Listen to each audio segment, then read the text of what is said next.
안녕하세요. 친정엄마라는 단어는 언제 들어도 코끝이 찡해집니다. 저는 지금 나이 40 후반이고 현재 이혼한 상태로 아이 둘을 키우고 있습니다. 사는 건 아무래도 이혼 전과 같지 않지만 애들도 진심으로 행복해하고 저 역시 마음 편하게 살아갈 수 있어 이혼 라이프가 만족스럽습니다. 사회에서 만나는 사람들이 제가 이혼했다는 사실을 알게 되면 이유를 묻곤 하는데요. 그냥 성격 차이라고 둘러댔지만 정확히 말하자면 남편의 이기적인 성격 때문이었습니다. 결혼 전 남편은 정말 자상하고 저에게 잘해주던 최상의 남자였어요. 그런데 결혼하고 나니 사람이 확 변하더군요.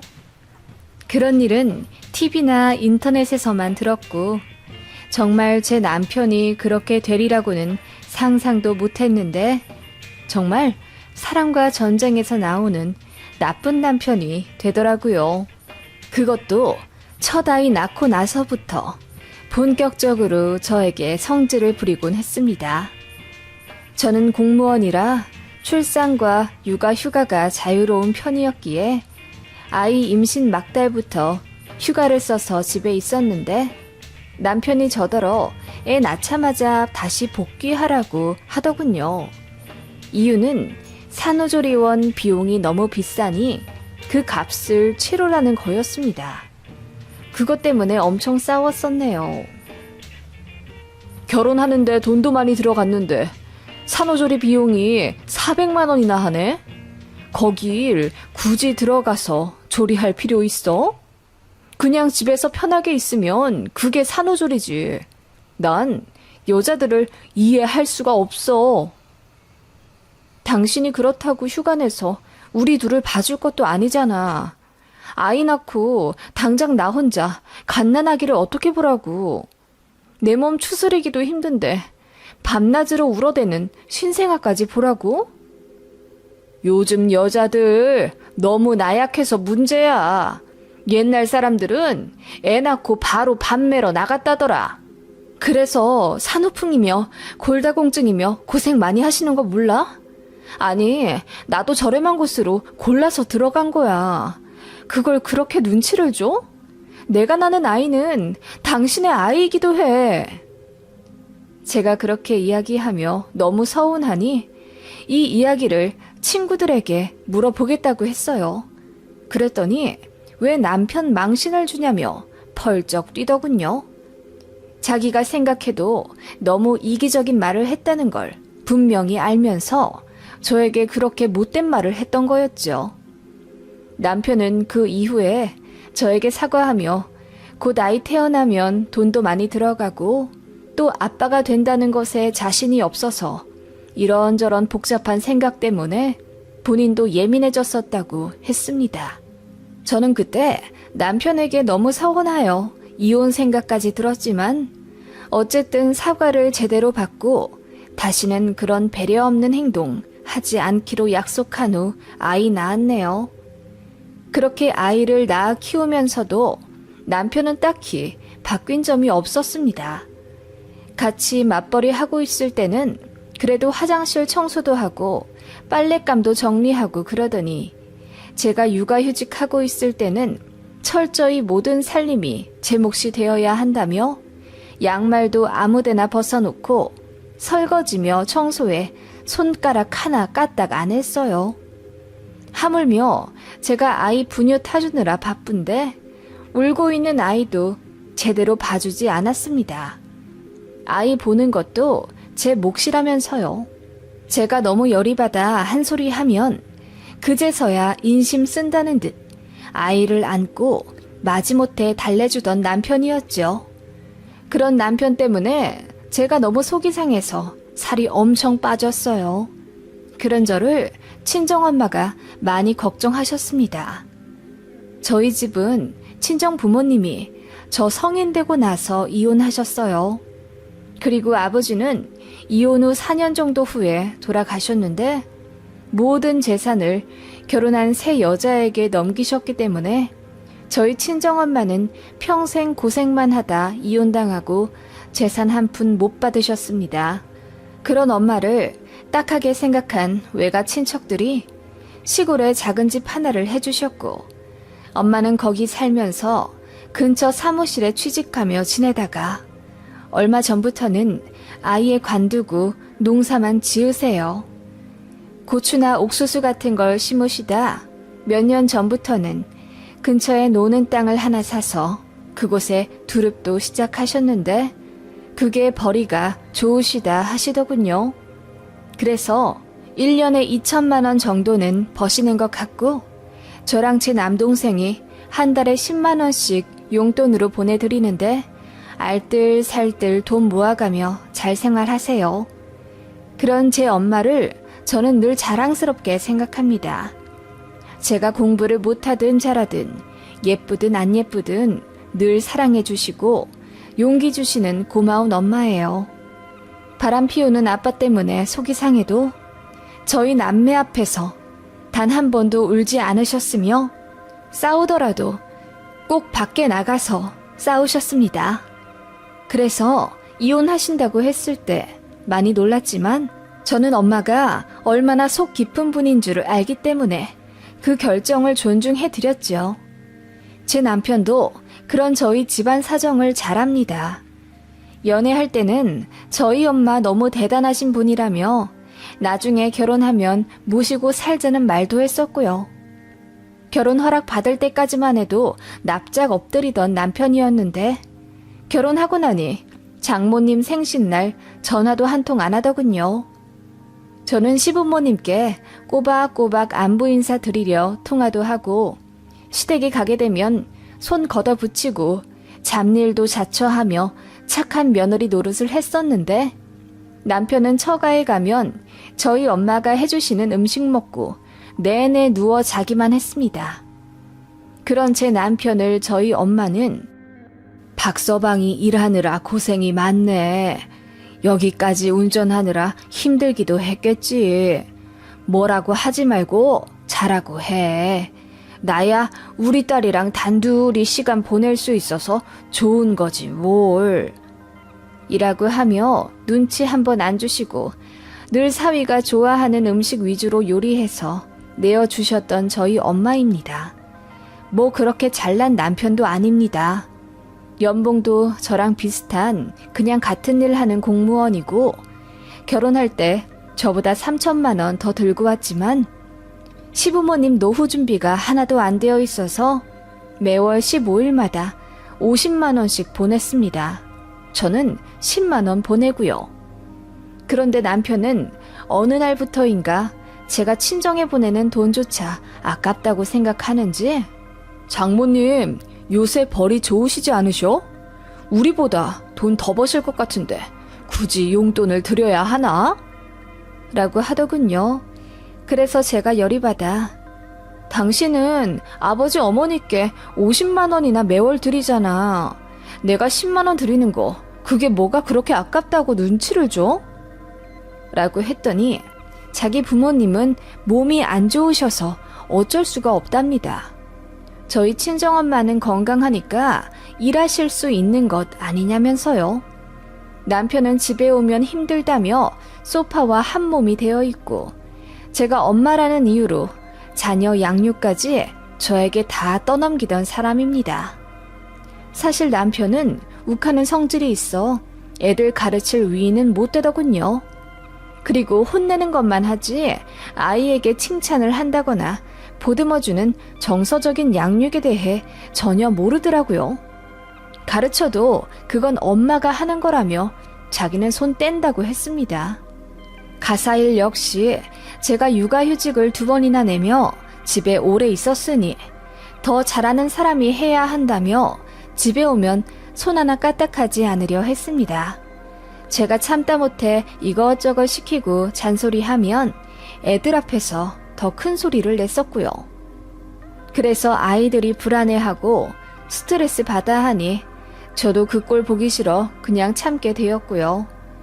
제 친정엄마가 어떻게든 저희 앞에서 부부싸움 안 하려고 했던 그 심정을 이제 알게 되었고 마음속에서 피눈물이 났습니다. 그런 크고 작은 일들로 싸우게 되니 남편에게 점점 정이 떨어지더군요. 정말이지 이혼해도 전혀 상관없을 것 같았습니다.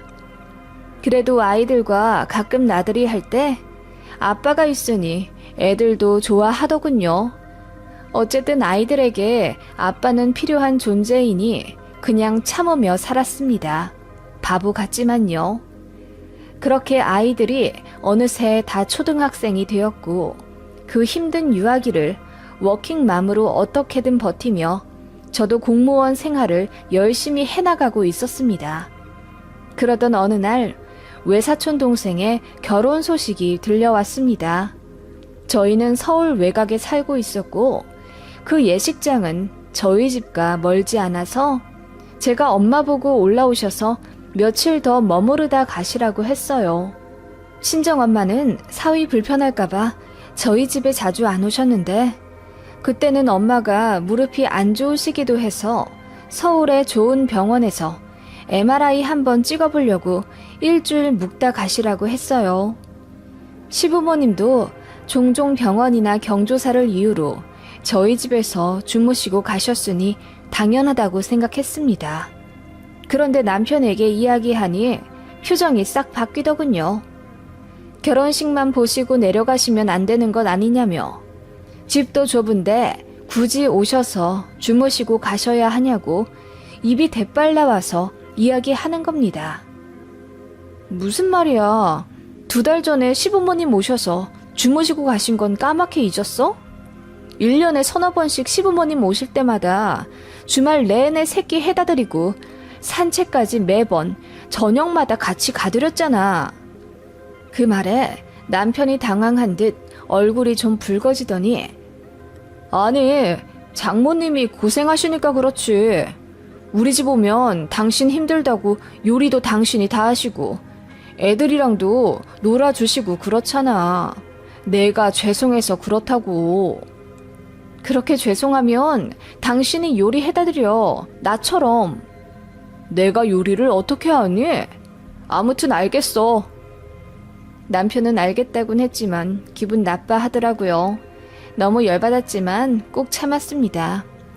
그렇게 엄마가 오신 날 제가 터미널로 마중 나가서 엄마를 모시고 오려고 했는데 그만 아파트 화단에 차를 받고 말았습니다. 그러자 남편이 더 짜증을 내더라고요. 아이씨, 이거 견적 100만 원 넘게 나오겠네. 아, 그러게 왜 모시러 간다고 나서길. 그냥 장모님 보고 택시 타고 오시라고 하면 되잖아. 아니, 애초에 이 복잡한 서울을 뭐 하러 오신다는 거야? 그냥 축의금만 당신 편으로 보내라고 하시면 되지. 뭐라고? 당신 말 다 했어? 차 좀 긁었다고 어떻게 그렇게 이야기할 수가 있어? 아, 나도 짜증나서 그래. 이번 달 돈 나갈 것도 많은데 차까지. 내가 번 돈으로 메꿀게. 됐냐? 저도 화가 나서 쏘아붙였죠. 남편은 계속 기분이 나쁜 듯 보였고 친정 엄마를 만나서도 좀처럼 표정을 풀지 않아서 분위기를 아주 안 좋게 만들었습니다. 그렇게 집에 도착하자 친정엄마가 바리바리 저희 가족 먹으라고 싸주신 음식이며 식자재도 쾅쾅 소리나게 내려놓고는 친구랑 볼 일이 있다며 나가더라고요. 저는 친정엄마에게 좀 싸워서 그런 거라고 둘러대고는 화장실로 가서 펑펑 울었어요. 어찌나 속이 상하던지요. 그리고 그날 제가 친정엄마 주무실 자리를 만들기 위해 아이 방을 치우고 있는데 남편이 그러더군요. 그 침대에서 주무시게 한다고? 너무 작지 않아? 응, 왜? 시부모님처럼 안방 내어드리게? 무슨 안방이야, 냄새배게. 그 말에 저는 순간 눈이 돌아. 냄새? 무슨 냄새? 우리 엄마가 냄새 난다는 거야? 하고 따져 물었어요. 그랬더니 남편이 그런 말 한 적 없다며 오리발 내밀더군요. 그런데 그 다음날 친정엄마가 잠깐 자리 비운 사이에 제 아들에게 아들, 침대에 할머니 냄새 다 배겼는데 괜찮아? 할머니가 시골에서 밭일을 하셔서 그래. 비료 냄새가 좀 있는데 너무 신경 쓰지 마. 라고 하더군요. 제 아들은 할머니가 냄새 난다고? 우리 할머니 좋은 냄새만 나는데? 라고 했고요. 제가 너무 열이 받아 남편을 끌고 가 무슨 말 하는 거냐고 따졌더니 솔직히 맞는 말 아니냐면서 시골에서 농사 지는 사람들은 특유의 냄새가 난다는 겁니다. 인분 발효시킨 비료 냄새가 늘 난다면서 저희 친정엄마도 그런 냄새가 나는데 자기가 속이 넓은 사위라서 꾹 참는 거래요. 그러면서 배려하고 있는 자기 마음도 몰라주냐며 도리어 지가 화를 내더군요. 그때 저는 알았습니다. 이 인간과 절대로 노후를 같이 할 수 없다는 걸요. 이렇게까지 인성이 바닥일 줄은 몰랐습니다. 피가 차갑게 식는 기분이더군요. 저는 아무렇지 않은 척 했습니다. 그렇게 친정엄마 일주일 집에서 모시는 동안 기분 상한 티를 정말 단 한 번도 내지 않고 오히려 더 웃으며 지냈지요. 그렇게 몇 달 뒤에 있는 시아버지 생신까지 꾹 참으며 생활을 했지요. 그렇게 벼르고 벼른 시아버지 생신날, 제가 직접 생신상을 하겠다며 시부모님을 초대하기로 했어요. 남편이 터미널에 시부모님 내릴 시간이 다 되어 막 나갈 참이었죠. 그때 벨이 울렸어요. 남편이 의아해하며 문을 열었는데 그 앞에는 배달기사가 서 있었죠. 제가 아무렇지 않게 음식들을 한가득 받았습니다. 남편이 그게 뭐냐고 묻길래 제가 시부모님 생신에 올릴 족발이랑 피자지 라고 했더니 남편 얼굴이 사색이 되어 생신상 차려드리기로 해서 부모님 오시라고 한 건데 배달 음식을 시키면 어쩌냐고 소리를 지르더군요. 그래서 제가 더 크게 소리쳤습니다. 이거라도 해드리는 걸 고맙게 생각해. 지금까지 내가 식사 차려드린 게 100번을 넘을 텐데 그동안 넌 뭐 했어? 네 손으로 전화 걸어 배달 한번 시키길 했어. 뭐 했어? 그랬더니 남편이 소스라치게 놀라더군요. 하지만 시부모님 오실 시간이 다 되어 어쩔 수 없이 나가더군요. 그렇게 시부모님이 오셨고 제가 상에 차린 배달 음식들을 보고 역시나 놀라시더군요. 단 한 번도 배달 음식 시켜드린 적 없거든요. 언짢아 하시는 기색이었지만 모르는 척 했습니다. 남편도 저에게 한 소리 하려던 찰나 제가 드디어 입을 열었어요. 아버님, 어머님, 제가 결혼 13년 동안 배달 음식 시켜드린 적 있나요? 한 번 정도는 이해하실 수 있는 것 아닌가요? 그동안 제가 요리해드리고 안부 인사 넣어드리고 병원 모시고 가는 동안 애들 아빠는 자기 장모님께 뭘 했을까요? 그러자 시부모님이 놀란 듯 입을 떡 벌리더군요. 남편도 놀랐는지 안색이 허해졌다가 지금 뭐 하는 거냐고 물었습니다. 그러더니 자기가 수습하겠다는 것처럼 하하, 이 사람이 사무실에서 안 좋은 일이 있어서 지금 좀 예민해요. 아버지 족발 좋아하시잖아요. 어서 먹어요, 먹어. 라고 서두르더군요. 저는 애들이랑 밖에 나가서 먹을게요. 당신이 부모님 모시고 저녁 먹고 상 다 치워놔. 제가 그렇게 이야기하자 남편 얼굴이 터질 듯 빨갛게 달아올랐습니다. 그러거나 말거나 저는 애들 데리고 맛있는 외식하고 서점 가서 애들 책도 마음껏 읽히고 돌아왔습니다. 그렇게 늦게 들어오니 시부모님은 안방 들어가 주무시고 계셨고 남편은 화가 머리 끝까지 나서 저를 잡더군요. 왜? 내가 너네 부모님 홀대하니 기분 나빠? 그럼 그동안 내 기분은 어땠을 것 같아? 야, 그래도 이건 아니지. 저는 남편의 손을 매몰차게 뿌리치고 안방에 갔습니다. 그리고 불을 켰죠. 아버님, 어머님, 여기서 주무시면 안 돼요.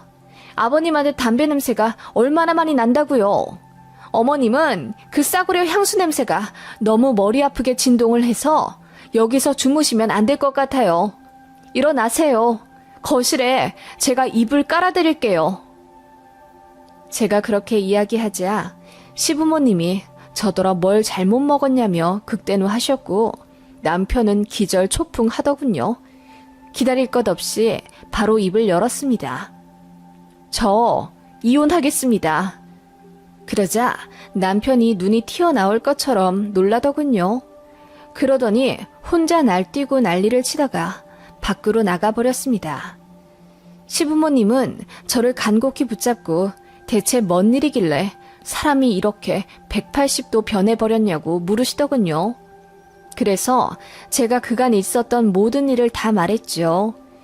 남편의 이기적인 성품 때문에 결혼 생활 내내 저 혼자 독박 살림, 독박 육아, 독박 효도한 건 참을 수 있었지만 제 친정엄마를 홀대하는 건 참을 수가 없다고 했습니다. 제 친정엄마를 무시하고 더러운 비료 냄새 난다는 이유로 침대에서 주무시는 것도 눈치 보이게 만든 남편을 용서하고 싶지 않다고 했어요. 그래서 다 끝내겠다고 했더니 시부모님이 대신 사과할 테니 제발 이혼만은 거둬달라 비시더군요. 그때 남편이 들어왔고 아버님이 등짝을 때리며 사과하라고 하시더군요. 저는 그대로 짐 싸들고 나왔습니다. 아이들은 제가 미리 마련해둔 호텔에 있었어요. 어차피 이럴 생각으로 숙소 잡아두고 저 혼자 집에 왔던 것이거든요. 남편이 시부모님께 모든 이야기 듣고 혼도 엄청나게 났는지 저에게 밤새 전화를 하더군요. 안 받았습니다. 문자에 답도 안 했고요. 그리고 그 다음날 저는 출근을 했는데 남편은 휴가 쓰고 제 사무실로 찾아왔더군요. 무릎 꿇고 빌면 봐줄 생각이었는데 오히려 적반하장으로 저더러 미친년, 정신병자 등의 입에 담을 수 없는 욕설을 하더라고요. 그거 전부 저희 사무실 CCTV에 찍혔습니다. 그 영상과 지금까지 있었던 일들을 모두 자료로 정리해서 바로 이혼 전문 변호사를 찾아갔고 바로 소송 들어갔습니다. 그렇게 1년여간의 법적 다툼 끝에 위자료 1,500만 원 받고 양육권 제가 받고 양육비는 매달 70만 원으로 산정받아 재산 분할하여 이혼하게 된 거예요. 남편은 내내 떵떵거리다 나중에는 눈물 콧물 흘리며 비굴하게 빌었습니다. 내가 잘못했어. 이제 알았으니 한 번만 용서해주라. 내가 더 잘할게. 나 좀 살려주라.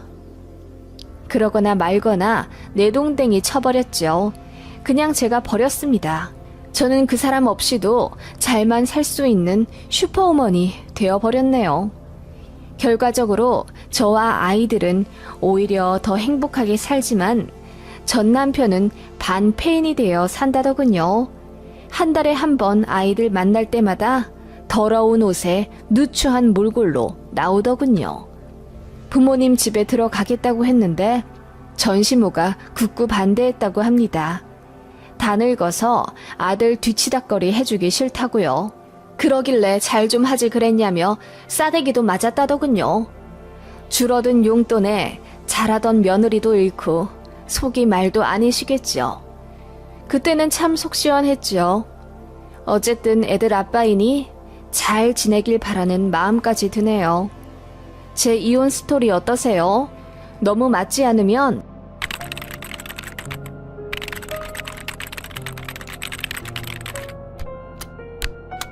안녕하세요.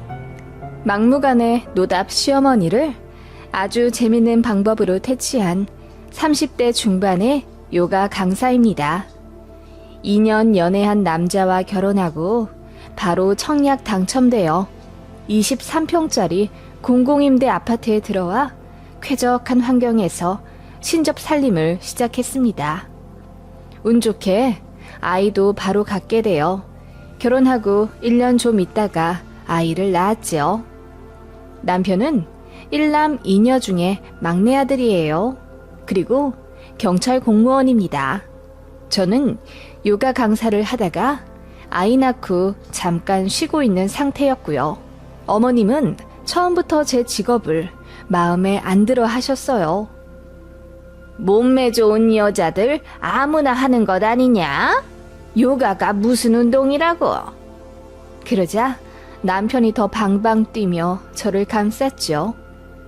어머니, 제 월급보다 이 사람 월급이 훨씬 많아요. 나중에 요가원 차리면 1,000만 원은 우습게 벌 텐데 그런 식으로 말씀하지 마세요. 어머니에게는 막대해도 되는 며느리일지 몰라도 저에게 누구보다 소중한 아내예요. 원래 차분한 성격인 건 알고 있었는데 어머님한테도 그렇게 이야기할 줄은 몰랐어요. 어머님은 제 남편한테 쪽 당하자마자 얼굴이 불그락 푸르락 하더니 아무 말씀 못 하시더라고요. 그러다가 나중에 저에게 전화해서는 엉엉 울며 저더러 어떻게 자기 아들을 구워 삶았길래 하나뿐인 아들이 이렇게 변해버릴 수 있냐며 하소연하시더라고요. 결혼하기 전에는 자기 말에 찍소리도 안 하고 순종적인 아들이었다면서요. 그래서 제가 이야기했죠. 어머님, 그이 변한 거 없어요. 여전히 착하니까 그렇게 이야기하며 제 편 들어준 거죠.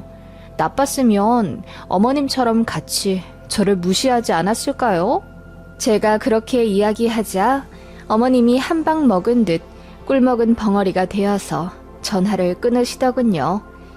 그게 결혼 초창기 일이고 아이 낳기 전인데 그날 이후로는 어머님이 저 못 건드셨어요.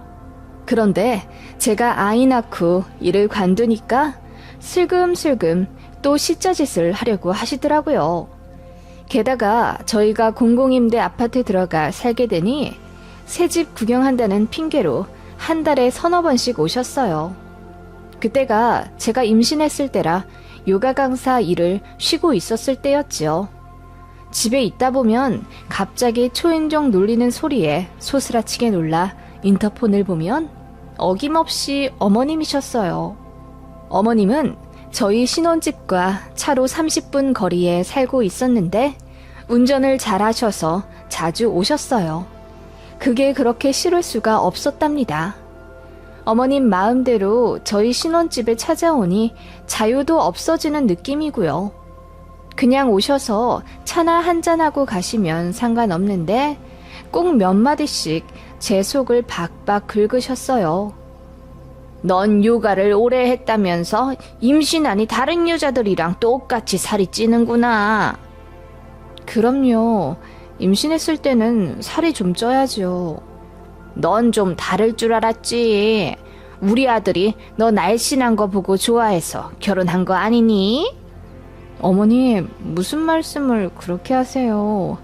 당연히 농담이지. 너 임신해서 예민하구나? 그런 식으로 제 살에 대해 트집을 잡으시는가 하면 한 달에 내야 할 대출금이며 저희 살림에 들어가는 돈에도 굉장히 관심이 많으셨습니다. 그리고 저보고 남편 잘 만나서 좋은 집에서 호강하며 산다고 비아냥거리셨어요. 요새 다들 아파트에서 신혼 시작한다지만 이렇게 좋은 새 아파트 들어와서 살기 어렵잖니. 넌 무슨 복이 그리 많아서 이런 깔끔한 곳에서 살게 된 거니? 연봉도 적은데. 제가 학교를 오래 다녔고 또 혼자 자취할 때 전세금을 돌려받지 못한 적이 있어서 모아둔 돈을 다 날린 마당에 가진 돈이 별로 없었습니다. 그래서 남편과의 결혼을 미루고 싶어 했는데 오히려 결혼을 재촉한 건 어머님이셨어요. 당시 어머님은 돈 줄 테니 빨리 결혼해. 우리 아들 더 나이 먹으면 안 된다. 너도 1살이라도 어릴 때 웨딩드레스 입어야지. 라고 하셨어요. 돈을 얼마 주신다는 건지는 모르겠지만 저희 결혼할 때 가전 가구 정도는 해주겠다 큰 소리 뻥뻥 치신 시어머니였습니다. 남편도 그렇게 알고 결혼을 진행했는데 이게 웬걸? 어머님이 계속 말을 바꾸며 돈을 주지 않으셨습니다. 땅이 팔아야 목돈이 생긴다. 그 땅이 다음 달에 팔릴 거다. 아니다, 내년에 팔릴 거다. 갯돈 모아서 결혼식 전날 주겠다. 등등 별의별 핑계로 주머니 여는 걸 미루시더니 결국 단 한 푼도 안 주셨어요. 보다 못한 친정에서 5천만 원 주시며 저희 차랑 가전 가구 사라며 돈을 주셨네요. 제가 모아둔 돈이 1,500만 원 가량 있었고 남편이 5천만 원 갖고 왔으니 결국은 제가 돈을 더 많이 가져와 결혼한 꼴이 되었어요. 제 남편이 이따금씩 웃으며 어머니, 저희 돈 주신다고 하신 건 어떻게 되어 가세요? 이렇게 되면 저 사기 결혼한 꼴이 되는데 차라리 못 주시면 못 준다고 말씀을 주세요. 이건 희망 고문이잖아요. 라고 능청스럽게 장난치곤 했는데 어머님은 그때마다 준다 말뿐이셨습니다. 결혼하고 1년 정도 지나니 저도 그냥 그 돈에 대해 아무 생각 안 하게 되었고 남편에게도 말하지 말라고 하였습니다. 어머님이 아무래도 돈 준비가 안 되신 것 같으니 너무 난감하시게 하지 말자고 제가 그랬어요. 남편은 저에게 미안해 했고요. 아무튼 이런 상황인데 어머님은 제가 맞벌이 안 하고 쉬고 있다는 이유로 돈돈거리며 갈궈대기 시작하셨습니다. 아이 낳고 나서는 더 자주 오셨어요. 손자 보고 싶다는 이유로 아이의 세면 도구까지 싸들고 와 1, 2박씩 하고 가셨습니다. 그렇게 싫진 않았어요.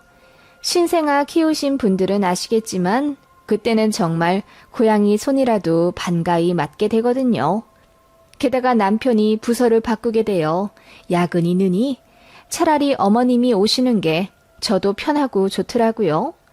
그런데 아이가 200일쯤 넘어가고 저도 부어오른 살이 다 빠져가자 어머님이 다시 돈 타령을 하기 시작하셨습니다. 살도 다 빠졌고 아이도 많이 컸는데 이제 일을 다시 시작하지 그러니? 다달이 100씩은 대출금이 나가잖니. 우리 아들 혼자 외벌이 하는 거 나는 마음이 쓰여서 못 보겠다. 차라리 내가 애를 봐줄 테니 네가 어서 나가서 일을 하거라. 단돈 200만 원이라도 벌어와야지. 어머님, 아이가 아직 어리잖아요. 그리고 자꾸 돈 얘기하시는데 저희가 다 알아서 할 거예요. 걱정 안 하셔도 되고요. 자꾸 그렇게 얘기하시면 저 스트레스 받아요. 그러자 어머님은 이제 딴소리를 하기 시작하더군요. 우리 손주 보러 편하게 좀 오고 싶어서 그런다.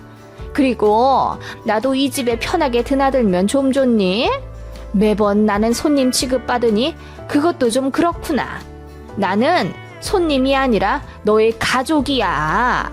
그렇게 얘기하시는 어머님 때문에 저는 스트레스를 심하게 받았고 참다 못해 남편에게 이야기하니 미안해하며 중재해주겠다고 하더군요. 그래서 저 없을 때 어머님한테 전화해서 집에 자주 오지 말라고 했더니 어머님이 전화로 대성통곡하셨다는 겁니다. 그리고 다시는 저 있을 때 집에 안 오겠다며 손주랑도 얼굴 안 보고 산다는 초강수를 두셨어요. 저는 어이가 없었죠. 그런 자존심 싸움으로 손주를 안 보고 산다니 어머님이 좀 철이 없게 느껴졌고 정도 떨어졌습니다. 남편도 골치 아파했어요. 결혼하고 나니 아들네한테 집착하는 시어머니가 부담스럽게 느껴진 건지 남편도 많이 힘들어 하더라고요. 그러면서 제 앞에서 자기 엄마 안 좋게 얘기하기는 좀 그런지 밤에 혼자 맥주로 홀짝거리며 고심하는 게 느껴졌습니다. 아버지랑도 통화하는 걸 들었는데 남편이 어머니에게 불만이 많더군요. 그러던 어느 날 어머님이 손주를 못 보고 사니 못 살겠다며 울며 찾아오셨습니다. 그리고는 저에게 당당히 말씀하셨죠. 나 이제 너네 집 편하게 올란다. 비밀번호 알려다오.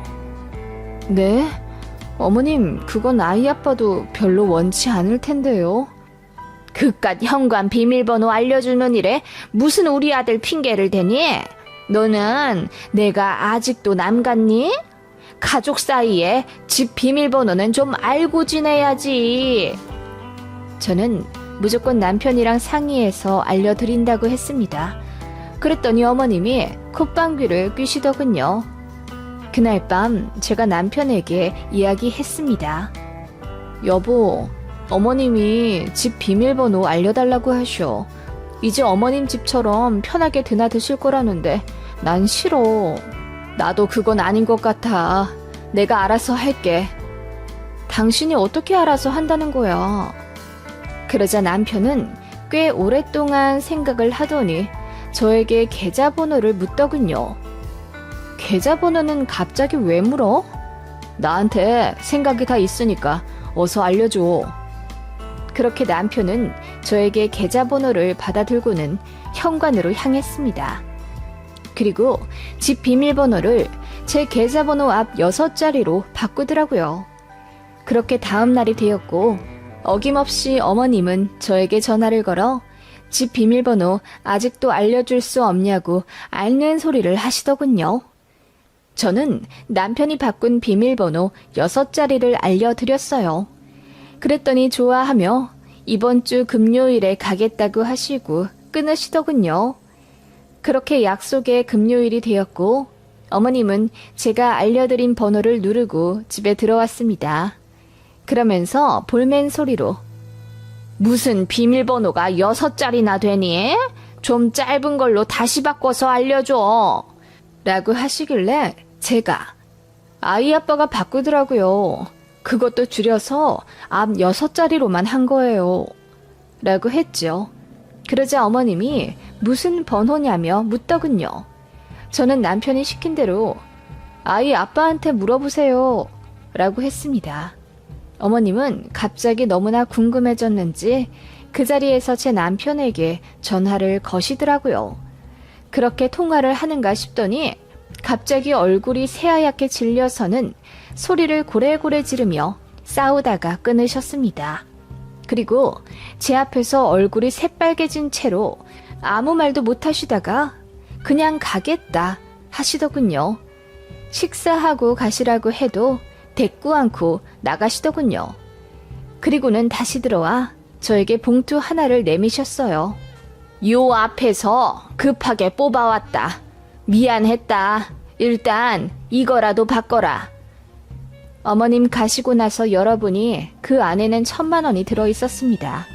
제가 너무 놀라 어머니께 전화드리니 안 받으셨어요. 이상하게 생각되어 남편에게 전화했더니 그럴 줄 알았다면서 아무 걱정 말고 편히 있으라 하더군요. 그날 집에 온 남편에게 자초지종을 물었습니다. 어머님한테 뭐라고 말씀드렸길래 갑자기 1,000만 원을 주고 나가시는 거야? 우리 집 비밀번호의 비밀을 알려드렸지. 내가 그 번호 와이프 계좌번호라고 했어. 어? 그게 무슨 말이야? 우리 집 비밀번호로 해놓으면 절대 잊어버리실 리가 없잖아.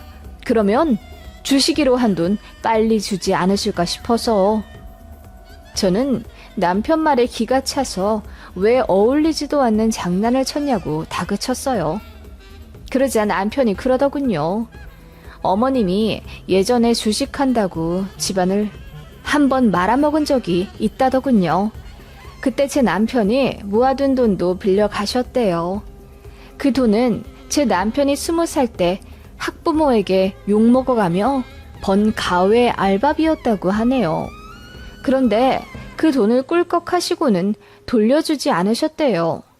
졸업할 때 준다, 취직할 때 준다, 결혼할 때 준다, 계속 말을 바꾸셨는데 그게 오히려 더 상처였다고 합니다. 그러다가 이제 진짜 결혼할 때가 되어 저를 데리고 왔는데 또 돈 준다고 해놓고 말을 바꾸니 남편도 어머님께 정이 떨어진 거죠. 그래서 그렇게 돈 타령을 했다고 합니다.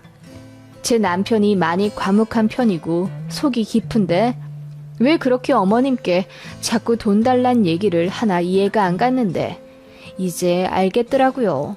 남편은 전화로 어머님께 키워주신 것은 감사하나 자식 낳고 보니 어머님이 더 이해가 안 간다. 자긴 자기 자식 돈 그렇게 함부로 가져가서 꿀꺽하진 않을 것 같다. 정말 며느리와 아들에게 부모로서 존중받고 싶은 건 맞냐고 따졌답니다. 안 그래도 어머님이 시자짓을 하고 돈으로 치사하게 굴고 그러니까 남편도 쌓인 게 많았던 거죠. 그렇게 어머님은 제 남편의 말을 듣고 너무나 창피해졌는지 그렇게 바로 통장에 있던 돈을 탈탈 털어 저에게 1,000만 원을 주신 겁니다. 현관 비밀번호를 일부러 제 계좌번호로 바꾸었다는 것도 엄청 충격받으신 거죠. 그날 이후로 어머님은 단 한 번도 집에 오지 않으셨어요. 저희가 시댁에 찾아갔고 어머님은 아예 말수가 확 줄어드셨습니다. 그러다가 나중에 제 남편한테 미안하다고 정식으로 사과하셨다고 들었는데 그날 이후로는 분위기가 좀 좋아지긴 했어요. 지금은 아무리 가까이에 살아도 2달에 한 번 정도만 식사하고 명절 때 생신, 어버이날 정도에 뵙는 편이에요. 어머님도 함부로 저희 집에 안 찾아오시고요. 저는 비밀번호를 6자리에서 다시 4자리로 바꾸었답니다. 저희 집 이야기 정말 기가 막히지 않나요? 이 이야기를 친정 부모님께 해드렸더니 제 남편이 무슨 일이 있어도 제 편이 되어줄 좋은 사람 같아서 안심이 된다고 하더군요. 저도 그렇게 생각해요. 자기도 나름대로 참을 만큼 참다가 저를 위해 그렇게 터뜨린 것 같은데 고맙기도 하고요. 어쨌든 결국은 어머님도 정신을 차리셨고 그러면서 관계는 크게 악화되지 않으니 이 정도에서 만족합니다. 얼마 전부터는 아이를 어린이집에 입학시키고 새로운 요가원에서 강사일 하고 있어요. 250만 원 정도 받으며 잠깐 파트타임 형식으로 하고 있는데 아이 많이 키우면 제 요가원을 내어 열심히 일하고 싶습니다. 이야기 들어주셔서 감사해요.